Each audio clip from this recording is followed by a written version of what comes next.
Greetings, and welcome to the Zamurian News Network with your host, Cyrus Bright, here to talk about some good news finally regarding the Tales series. I've been waiting for this moment.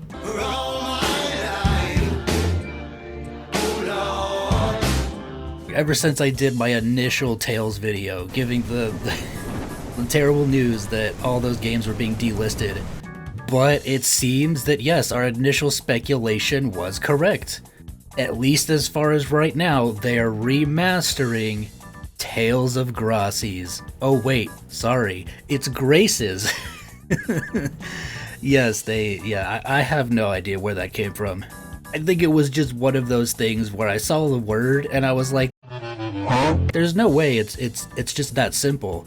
This is a video game title. It has to be fancy, right? Even though there was no any kind of like annotation or anything above the E or whatever. I don't know. So yeah, it's Graces. Finally, we can move on from that. I know it always has been, but cut me some slack. But man, when they revealed it in that Nintendo Direct, the game looks gorgeous. It looks beautiful. It looks exactly like how I remember it looking in my head. You know, when you play a game back in the day. And like, yeah, even now, like the PS3 version looks fine. But you always upscale the visuals in your head. Especially when you've got those rose-tinted glasses on. But the game is slated for a January 17th release date for 2025. And, even better, it's coming to everything. Switch, PS4, PS5, PC, even all the Xboxes. Plural, however many there are now. So just the more hands that can get in the cookie jar, all the better. But yes, since Graces is being remastered, which is, in my opinion, one of the better Tales games, that can only mean that Xillia isn't too far off. Now, whether they're waiting? See, that's the thing. They could either wait until they see how Graces sells initially, before committing to remastering Xillia and Xillia 2, and finally getting all of the games that have been stranded on the PS3 onto modern systems. Or, for all we know, they could be working on it right now. They could just have a dedicated team just working on remasters. Well, the main team still, does all their, traditional anime fighter games that they make 20 of a year. But it seems like the Switch version of the game will run at 30 FPS and will have a resolution of 1080p while docked and 720p while in handheld mode. And of course, the PS4 and PS5 versions will have 60 FPS and higher resolution, with PC and Xbox most likely having the same features. They listed a whole smorgasbord of additions and improvements from the base game. So they added an ability to dash, which is faster than your normal run speed, just to move around quicker. You can turn enemy encounters off, which will make backtracking and stuff even more easier. They added an event skip function. Oh, the grade shop is now available at the start of a playthrough. Interesting. But items obviously related to data transfer, like levels and stuff, can't be purchased on the first playthrough. There's destination icons for the next story beat.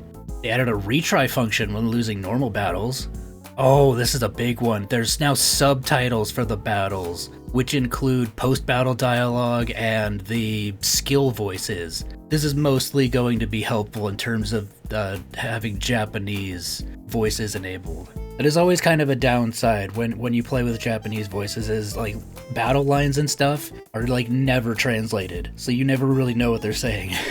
But this is great. That's fantastic. Ooh, newly acquired arts and skills will be displayed in green text to help differentiate them from your already previously acquired ones. That's cool. Oh, dungeon gimmicks are identified by color now. Interesting. Yeah, all the DLC from the original game is included. That's always good to see. Oh, some of the groovy chats that were only available as DLC in Japanese have been added to all the various versions. Ooh. Peaches, peaches, peaches, peaches, peaches, peaches, peaches, peaches, peaches, peaches. Ah! Oh, yeah!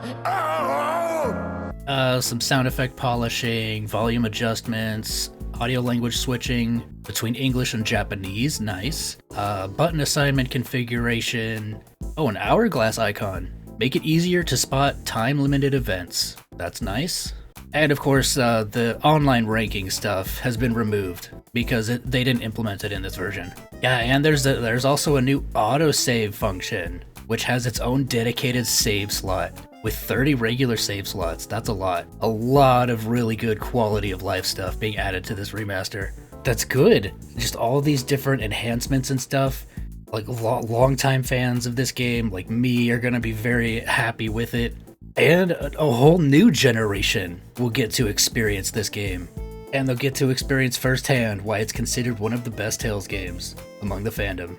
Oh, I can't wait for Xillia. This is such good news, man. We needed this bit of news from Bandai Namco. Seriously, they were keeping their cards close to their chest, weren't they? Just waiting for the right moment to put them down. Let me know what you guys think in the comments down below. A very special thank you to all of my supporters on YouTube and Patreon. If anybody wants to help support the channel, links are in the description. I'll catch you guys in the next video. Peace out. All right, what's next?